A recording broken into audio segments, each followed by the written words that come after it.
You're listening to an archived Cabral Concept podcast. After listening to this show, check out the most up-to-date podcasts available at stephencabral.com/podcasts or search directly on iTunes.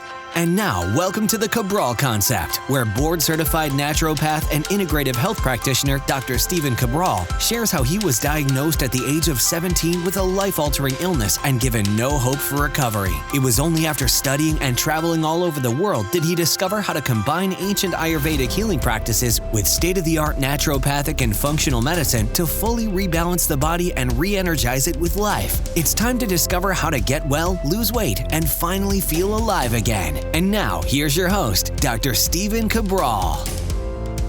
Happy to have you here on our Weight Loss and Wednesday show, where I'm about to share with you whether or not you may be eating too many carbs. And I know a lot of people, they like to say that, Dr. Cabral is the one who tells me to eat more carbs. And, that may or may not be true. Remember, we always talk about bio-individuality on the Cabral Concept. So we're always talking about, yes, the Vata body type, the ectomorph body type, the ones who lose weight without even trying, those are the ones that I'm encouraging to eat more healthy carbs, not processed carbs. But remember, not everyone falls in that category, and an ectomorph or Vata body type can take it too far. I know myself, I've taken it too far. Now I'm not a complete ectomorph or Vata body type. I do have a lot of that kapha-based body type in myself as well, but you can take it too far. And the endomorph, of course, we need to be more careful of that, right? We need to be more cognizant of that kapha body type having too many carbs, because certain symptoms can start to creep up, whether it's from a symptomatic standpoint, meaning like things that you can actually just see and feel, or from a clinical perspective. I'm going to give you both of those today. Now, this is really, really important, because you know that I'm a huge advocate of running functional medicine lab tests. And the reason I am is that it's data-based, it's data-driven. So when I'm able to show someone the results, and when I have the data in front of myself, I can clearly say to someone, here's what's going on. Here's most likely how it happened. Regardless of how it happened, here's what we need to do to rebalance the body. And honestly, it becomes that simple. It becomes very straightforward. And the reason is I have the numbers in front of me, and that's why I do love it. Now, a lot of people who are database people as well, they want to just say, hey, show me the data. So I have a lot of wellness clients who do come in our concierge practice, whether we're over Skype or whether, again, anywhere in the world, or whether it's in my office in Boston. And they say, okay, well, can you show me the numbers? And I say, I'd be happy to. That's what I love doing. So let's go for that. And again, men, this is just general assumption, they seem to be a little bit more stubborn. I'm probably included in that category. And I want to see the evidence. I want to see the data. Well, you can actually do that with lab testing, with functional medicine lab testing, whether it be, saliva testing, urine testing, blood testing, stool testing, hair testing. You can test the body in many different ways. And so we look at that. Now, both men and women, whether they're data-based or not. So women come in and say, I want to run all the tests and I want to see all of them. So again, it's not just men, it's women as well. And so if you're a database person, at the end of this show, I'm going to give you the exact labs that you can run. And you can do it through your PCP, your MD, or I'll link up the links today and you can do them on your own. And we'd be happy to link those up. I'd be happy to give you my recommendations. And then you can obviously speak with one of my health coaches, which is included with that. That's your choice. But to get started though, I want to give everyone the symptoms that you should be watching out for. Okay? Meaning that you most likely are eating too many carbs. And we'll start with this first one. If you are more than 20 pounds away from your goal weight. And this is a healthy goal weight. So we need to qualify that, meaning that if you are female, you are 5'8", and you want to weigh 100 pounds, that most likely is not a healthy goal weight. Now, again, I don't know you, so I'm not trying to disrespect you in any way, but I also want you to be healthy. I have no interest in helping a male or female become unhealthy at a goal weight, even though I could help them achieve that. That's something I will not do.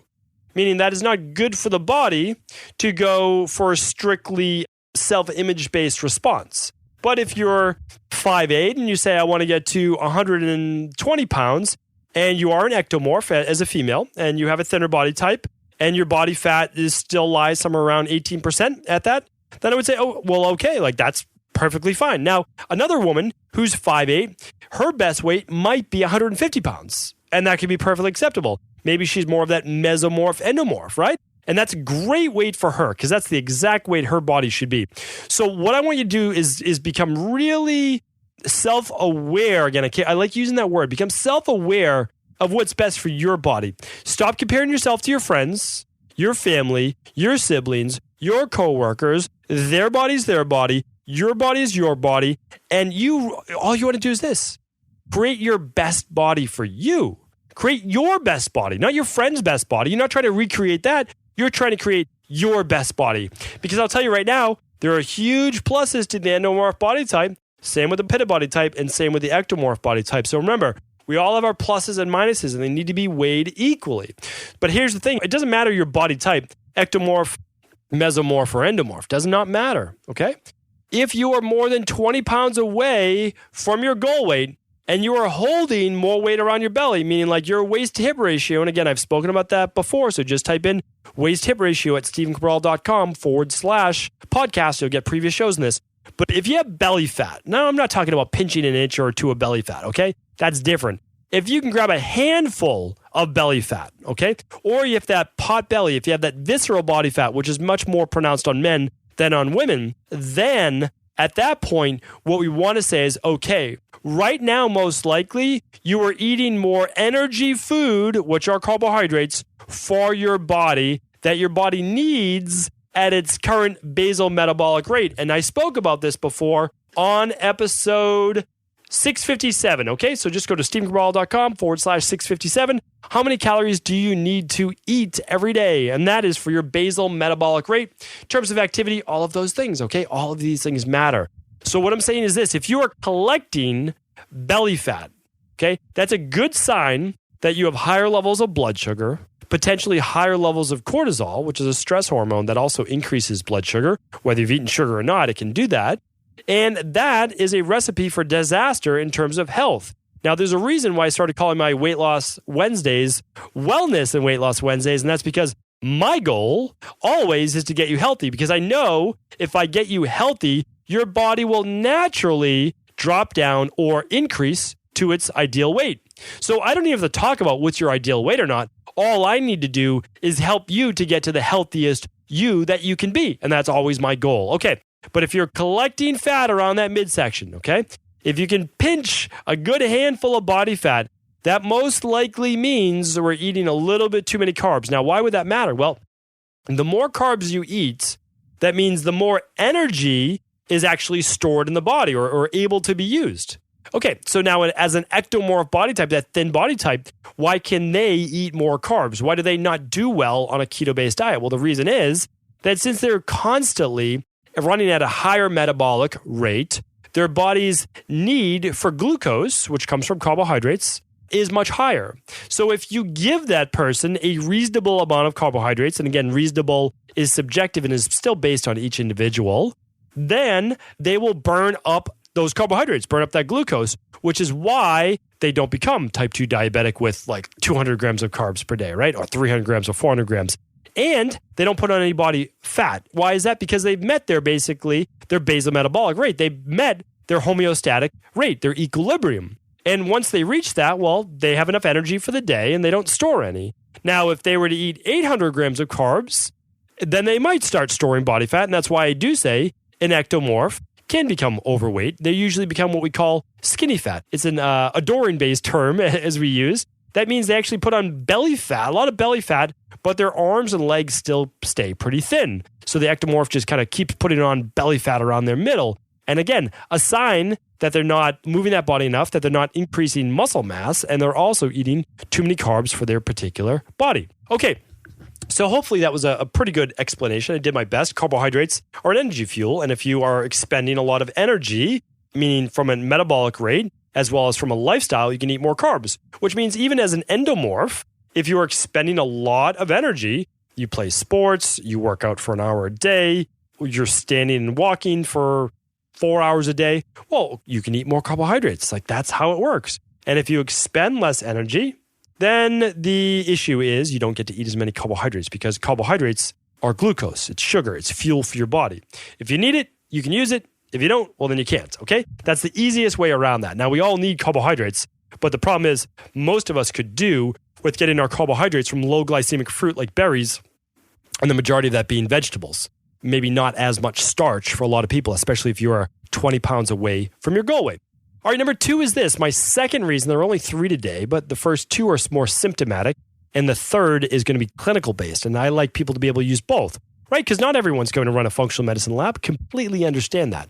The majority of people probably won't. Some will. But how can we help everyone? Well, we can help everyone through these symptomatic approaches as well. And again, that's why I wrote my new upcoming book, is that I wrote it to let people know that whether or not you ever run a lab, totally fine. Whether or not you ever use a nutritional supplement, totally fine. Your choice or not. But what you can do is you can start to live a healthier life. You can start to reframe the way that you live your life, meaning your overall healthy lifestyle, and you can reframe your nutrition. And I give you all of that as well. So the second one is this. If you crash, meaning if you feel hungry within 90 minutes after eating, means an hour later after eating, you're like, whoa, I still feel hungry. Or I feel hungry again. Here's what happened. You most likely ate a meal that was too high in one particular macro, which is carbohydrates. So now again, you're not the ectomorph, you're not running that fuel, you're not a slow oxidizer. I don't want to get into the oxidation rates today. I'll do that in the future. But for right now, know this. For the people who are getting hungry 60 to 90 minutes after a meal, and that meal was very high in carbs for these people, and again, we're just talking about the people who get hungry 60 to 90 minutes after the meal, what happened was they most likely got a spike in blood sugar with a subsequent crash. And that crash now led to what we refer to, right, as affectionately as hangry. You get hangry, you get angry, you get irritable. You're like, whoa, I'm still hungry. And what we have here is essentially a drop in blood sugar. We can get that subsequent spike in cortisol, which then cortisol, a lot of people don't know this, can actually start to create its own sugar within the body through a process called gluconeogenesis, which is actually a glycogen-based transformation within the liver that the body's then able to manufacture its own glucose. So stored glycogen can become glucose, meaning like you can actually raise your own blood sugar levels without you actually eating sugar. And again, this isn't, for whatever reason, a lot of doctors, even though it's taught in medical school, they just don't hold on to it. So they look at it as, well, you know, you're always trying to just, and even health practitioners, meaning like, okay, a lot of health practitioners may not have studied this in depth, but when you're talking about keto and all of these things, and you're talking about people actually using their own sugar stores and how long it actually takes to deplete, and then breaking down and catabolizing their own muscle tissue to get more glucose in the body, you're seeing that for all people, this isn't actually the best process to go by, okay? So here's what happens then. Too many carbs, we get the crash, we want to eat more food, our body looks then for obviously more sugar. It looks for more carbs because we're low blood sugar. So that makes sense, okay? But what we have to do is this. At that subsequent meal, we need to, or subsequent, I keep using that word. At that previous meal, we want to look at what we actually ate. Was it too much starch? Was it too much rice? Too much pasta? What was it, like of a carbohydrate, of a starch? Most likely it wasn't broccoli, right? What was it that was too high in carbohydrates and not enough protein and not enough fiber? So again, if you have a lot of vegetables, that's a lot of fiber. So that's going to be great. That goes along with, again, my previous talks on, you know, this should be the foundation of all diets. That's episode 637. You have to check that out if you haven't. I talked about that on yesterday's show. But also, really, really important is that you understand that a lot of people, and rightly so, we've gone on protein craze. So we've recommended way too much protein for too long. And again, I fell victim to that when I was in my early 20s as well, but those days are over. And so but here's the deal. We can't get away from protein completely, because protein in people that have blood sugar issues, again, we're talking about blood sugar issues. For people that have blood sugar issues, protein actually helps to not only satiate, so keep the body fuller longer because of the thermogenic effect of protein, as well as digestibility, many, many other factors, but it does blunt sugar effect on the body, and that will help with the crash in blood sugar. So if you're feeling hungry within 60 to 90 minutes, what we're talking about is most likely your macros were off. And your macros in addition to fiber. So make sure your carbs that you did get at that meal are very high in fiber. Look for at least 8 to 10 grams of fiber for that meal. Now your protein, it doesn't mean that you need to eat a pound of steak. What it means is that if you only ate a tiny handful, meaning like the size of like 2 fingers of protein, you might need to add another 2 fingers. You know, like you might need to add a half a cup of protein at that meal. And that will then help you, along with maybe a little bit more fat at that meal as well. And again, you can use food combining principles with this, but then you're allowing your body then to be satiated and you're not going to get that crash. So really, really important. Now, the third part is for people who want to do a deeper dive into their own wellness. Like, am I eating too many carbs? Yes or no? So there's literally a $20 thing that you can do at home. It's called a glucometer. And I've done this many, many times, talked about it many, many times on the Cabral concept. So simply type in glucometer, that's GLUCOMETER, into stephencabral.com/podcast. That's that page. If you scroll down, you'll see a little search bar. You can search for any one of the 663 Cabral concepts that we've done for all different keywords that you might want to learn a little bit more about functional medicine, naturopathic medicine, about healing your body on your own. Now, this $20 gadget called a glucometer, first thing you want to do is you want to test your fasting glucose, okay? You don't need your doctor's permission to do this. You can do it on your own.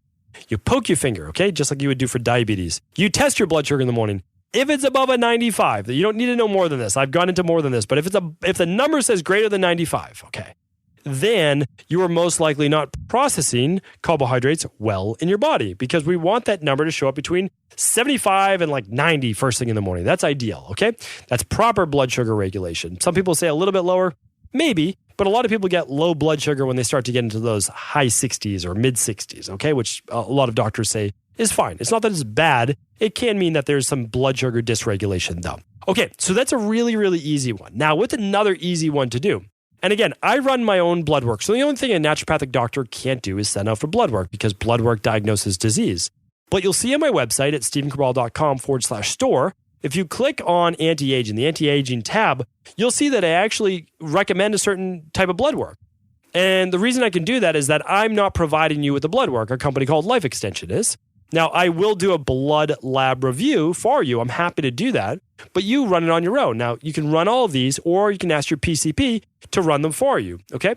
So you'll want to do a few things. Of course, always run your vitamin D when you're doing these labs, run your homocysteine, run your CRP. Those are looking at inflammation, and vitamin D is looking at overall synthesis of so many other different numbers. Now, let's look at specifically how blood sugar affects certain numbers, though. You'll want to run, again, your fasting glucose again. That'll be included. Okay, so add that. And then ask your PCP, or Life Extension will do this automatically, is you want to run your hemoglobin A1C. Okay, hemoglobin A1C. It's essentially looking at your blood sugar or insulin over the last 90 days, but over the last 120 days. What this is going to tell you is, okay, is this number less than a 5.6? And if it is, well, then you're doing pretty well with blood sugar regulation. Not too bad in terms of you utilizing your carbohydrates. Now, again, if you're a little bit overweight, meaning 20 plus pounds overweight, well, then you'll probably still want to cut back on those carbohydrates. Honestly, that's as simple as doing a 21-day Dr. Ball detox to lose 10 to 15 pounds easily on that. And then you just start to, there's a podcast called Transitioning Off of a Low Carb Diet. And then that teaches you how to come off the Dr. Ball detox, or our fat loss plan, or any plan you want. I mean, you can literally use any plan you want. My job is to teach you how to use the plans. Your job is to choose what you feel is right for you. Okay, but on that blood work, you want to run your hemoglobin A1C. You also want to run your lipid panel. Okay, this is important. Cholesterol, your HDL, your LDL, and your triglycerides. Now, a lot of people look at like, oh, cholesterol. Well, that just means I need a statin if it's too high. It just means it's genetic. It just means I'm eating too many eggs. No, it doesn't. It can also mean that you're eating too many carbohydrates, or mainly processed carbohydrates that are higher in fructose. Not fruit. No one talking about that unless you're drinking fruit juice, which is not fruit. It's fruit juice. It's processed, right? If it comes in a jar, it's processed, okay? Meaning like if you juice apple juice, it's still juiced. It's no fiber in that, okay? It doesn't count. We want to, again, if we're juicing, I'm talking about juicing vegetables. That's when I talk about juice, I'm talking about juicing vegetables. Eat the apple, eat the kiwi, eat the berries. You're not supposed to juice them. You're supposed to eat them, okay? You can blend them in a smoothie too, because then you still get the fiber. You get the skins. So here, before I go on a tangent there, you run your cholesterol, because if you have higher LDL, which again, I'm doing this in air quotes, is your bad cholesterol, but really we're going to call it oxidative cholesterol. And that will be higher if you're not regulating carbohydrates well as well. And again, that's only one reason why, okay? Can be other reasons, but that's only one reason, but still, check it out. Second reason, if you have lower HDL, which is more of your protective cholesterol, we call it the good cholesterol. And if that is, again, if it's too high, that's not a great sign either, even though a lot of MDs won't tell you that. But if it's balanced, then that's great. Now, if you have low HDL, that can also be from eating too many processed carbohydrates. And the third one, and especially this third one, If you have high triglycerides, and I don't like to see people's triglycerides above 100, but certainly above 150, if you have triglycerides above 150, you are most certainly not regulating carbohydrates properly. Probably alcohol, definitely fructose, definitely processed carbohydrates. Almost no doubt in anyone's mind who practices functional medicine. So you can run your blood work through Life Extension. We don't even do it. It's through Life Extension or any company. I mean, again, you can use any company or your PCP. And there are a few other things you can do, meaning like we could give you other labs to run in terms of processing carbohydrates. Meaning you could look specifically at a hair tissue mineral analysis to look at specific forms of stress in the body. You can run an adrenal and hormone-based test. That's a great one. You can look at an omega-3 test to look at inflammation overall in the body. Inflammation will go up in terms of higher processed foods, higher omega-6s. That's a great one to run. But really, what am I telling you right now to sum this up? You may be eating, again, keyword may, you may be eating too many carbohydrates if you're more than 20 pounds from your goal weight, and a lot of that weight is around the belly, okay? If you can pinch a handful of body fat, or if you have almost like a pot-belly distended look, again, we're not judging from a visual standpoint. We're talking about health, okay? So we're just talking about health. That's it. Then you most likely are eating too many carbohydrates for your body. Now, that might change in the future when you become more metabolically active, right? That things could change when you change your metabolism. But at least today, current lifestyle might be too much. Now, if you're feeling hungry within 60 to 90 minutes of your meal, we need to either increase the protein, decrease the starches, increase the fiber, increase the fat. But what we need to do is cut down on the processed carbs or maybe even the starches if you're feeling that crash. And the third, no matter what, everyone should run their blood work once a year. So again, if you have a favorite MD, PCP, functional medicine practitioner, whatever it might be, talk with them. I want to run my vitamin D. I want to run a full panel. Just go to stephencarell.com/store, click on anti-aging, click on the annual blood work review. Don't purchase anything from me. You do not need to do the annual blood work review with me. What you need to do is click on the link that says male panel or female panel. Go to that, download the sample report. It's not from me, it's from Life Extension. Go to your doctor and say, hey, I would like to run all of these labs. Can you do that? And they should do it for you because they're your doctor, right? You want to know about your body. That lab test will then give you your vitamin D. It will give you your homocysteine, your CRP, your hemoglobin A1C, your cholesterol, your LDL, your HDL, your ratio between those two, your high triglycerides or hopefully normal triglycerides, hemoglobin A1C, fasting glucose. It's going to give you everything, which is why even though I'm a naturopath, I practice naturopathy, natural medicine, I still believe in blood work, right? Because I believe in looking at the human body from every way possible. Conventional medicine is still great in terms of looking at blood work, right? We still need that. It's just not the end-all, be-all. So those are my three big ways. Those are three obvious straightaway points. And I think people will maybe lean towards one or the other, but check that out. Hopefully today's episode helped. If you ever have any questions, you can go to stephencarell.com/ask Cabral. The questions that come in there, I answer on the weekend host calls. It takes about 3 weeks to get to those questions. Now, if you need an immediate response, go to cabralsupportgroup.com. That's our free Facebook support group. Or simply email support@stephencarell.com. That's it. Our health coaches, my health coaches trained with me, will answer your questions. Honestly, the truth is, we're really trying to share this message. So on your end, if you're able to help at all, we would really appreciate that. Please feel free to share this show and any ones that may help someone else in need. Take care of everyone. Thanks again for tuning in. Did you know that the body really only becomes sick or imbalanced in only two ways? Over time, you become deficient in vital nutrients, and you also accumulate toxins internally and from the environment. As those nutrients diminish and you increase your total toxic load, your body then begins to show the first signs of dis-ease. It's actually quite predictable, and the good news is that if we know how you began to fill up that proverbial rain barrel, we also know how to empty it to begin the healing process. I was fortunate enough to learn this ancient healing process from my mentor after suffering from debilitating diseases for close to a decade. It was only when I began to implement these techniques did I finally overcome my illnesses and go on to live a life of energy and vitality that I now enjoy. I'd like to share with you now what I discovered after traveling all over the world and how to combine the best of ancient healing wisdom with state-of-the-art science.